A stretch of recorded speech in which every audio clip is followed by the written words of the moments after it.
There was a time when the name Seddon Atkinson meant something on British roads, a name that stood for ruggedness, no-nonsense power, and that old-school working-class grit that defined our haulage yards. These weren't lorries built for glamour or show, they were workhorses, built in Langley, born to take a beating and keep rolling. Whether you saw one hauling timber in Cumbria or dragging a heavy rig down the M62 in rain thick enough to drown a duck, Seddon Atkinsons were a staple of the British trucking backbone. And then, they just vanished. But they didn't vanish all at once. Like many British industries, Seddon Atkinson wasn't taken out with one clean blow. It was a slow death, a painful unraveling, done behind boardroom doors and buried under layers of foreign ownership and cost-cutting madness. It was death by spreadsheet. The story really kicks off back in the early days when Seddon and Atkinson were still separate names. Seddon was Manchester-based, producing diesel lorries since the 1930s. Atkinson was its own beast, known for quality, particularly in the coach and commercial space. But by 1970, the two merged. On paper, it made sense. Two British firms joining forces to take on the rising tide of European competition. But behind the scenes, they were already fighting an uphill battle. See, the 1970s were brutal. Leyland was gobbling up competitors. The economy was a mess. Labor disputes and fuel crises were rocking the industry. And foreign names like Volvo and Scania were arriving with cabs that didn't just do the job, they made the job comfortable. Meanwhile, Seddon Atkinson was still building tough as nails, no frills motors that did what they said on the tin, but the writing was on the wall. Unless they adapted fast, they'd get left behind. Then came International Harvester. In 1974, the American giant swooped in and bought Seddon Atkinson outright. Now here's the thing, this should have been the lifeline. IH had deep pockets, experience, and global reach. They could have modernized Seddon Atkinson's production, upgraded their range, and launched them across Europe. But they didn't. They kept production going, sure. Some decent motors came out, like the 401, which became a cult classic in some circles, but there was no real innovation, no long-term investment, just maintenance. For drivers though, Seddon Atkinson still had a reputation. Ask any old school haulier and they'll tell you about the cab-over units with the tall stacks, the square faces, and that proper mechanical feel. They were ugly to some, but to drivers, they were solid, reliable. They looked like they could take a beating and ask for more. And in fairness, they often did. But then came the next twist of the knife, when International Harvester fell apart. The agricultural collapse in the US hit IH hard, and suddenly their overseas ventures weren't looking so shiny. By the early 1980s, they'd had enough. They offloaded Seddon Atkinson in 1983 to INASA. That's right, the Spanish truck maker behind Pegaso. Another chance, another twist, and again, another missed opportunity. INASA did try to revive the brand. They modernized a few models, but the Pegaso influence was hard to miss, especially in later designs. By this point, Seddon Atkinson was becoming a badge more than a brand. The soul was still there in the factories and with the drivers who swore by them, but in the boardroom, it was being diluted. Rebadged Spanish designs started creeping in. The unique identity was fading. Then came Iveco. The Italian heavyweight scooped up INASA in the early 90s, and with it, Seddon Atkinson. And here's where it all unravels completely, because Iveco already had a strong lineup. They didn't need Seddon Atkinson, they just needed to fill a market gap. So instead of developing fresh models or respecting the legacy, they slapped the badge on rebadged Ivecos. It was window dressing, a name tag on a different truck. And for many die-hard British truckers, that was the final insult. The Langley plant that had been home to Seddon Atkinson for decades, shut down. Production moved abroad. The staff, the legacy, the community, all left behind. And just like that, one of Britain's most iconic truck names was reduced to a logo stuck on foreign machines. By 2005, the name was still being used. Barely, but it meant nothing by then.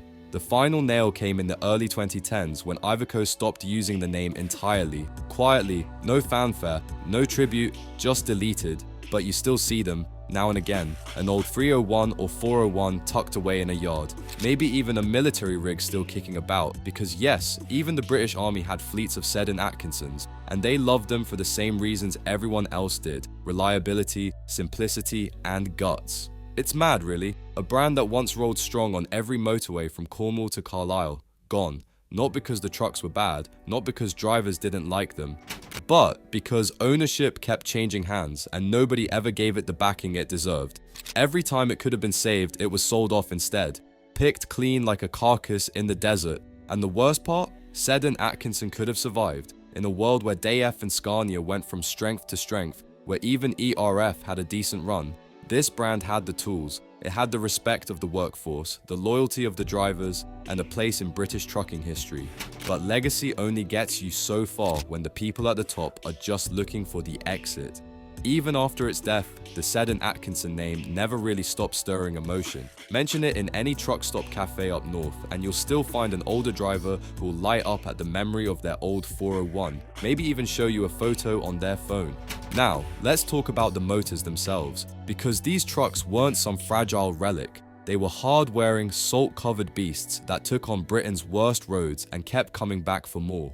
Take the Seddon Atkinson 301, for example. You'd spot one from a mile away thanks to that bold square cab and signature grille. Powered by Cummins engines and built to haul long-distance loads with ease, the 301 became a fleet favourite. British hauliers loved them because they were relatively simple to work on. You didn't need a laptop and a degree in software engineering to fix one, just a set of spanners and a bit of patience. Then came the 401, probably the most iconic model they ever made. With a stronger frame, improved suspension, and that same unmistakable cab, it wasn't pretty by modern standards, but it had presence. If you were driving one of these across the M1 in the dead of night, you felt like you were part of something. It had that bulldog spirit, and again, Cummins power under the cab meant it had the grunt to match. And what about the Strato? That was one of the last hurrahs. Aimed at modernizing the lineup, the Strato looked sleeker and was available in multiple configurations, including tipper, tanker, and heavy haulage versions. But here's the kicker, by this point, they were all badge-engineered Iveco platforms. The DNA of Seddon Atkinson was slowly being bled out. The cabs were Italian, the feel was different, they didn't have the same character. The company name was still there, sure, but the trucks, they weren't ours anymore. Even the military wasn't spared. At one point, Seddon Atkinson produced hundreds of rugged 886 military haulers. These were built to endure combat zones, rough terrain, and brutal environments. They were a staple of the MOD's logistics operations for years, but even these began to disappear, replaced by newer imports that lacked the same British craftsmanship. You could argue the Army's switch to MAN and Oshkosh was progress, but to those who drove the Seddons, it just felt like another goodbye. But here's the real heartbreak. While the trucks were getting quieter on the roads, the workers were getting silenced in the factories. The Langley plant, once a hive of engineering pride, was hollowed out. First, the production slowed, then came the cuts. Departments were shut down. Skilled tradesmen, many of whom had worked there for decades, were shown the door. And what replaced them?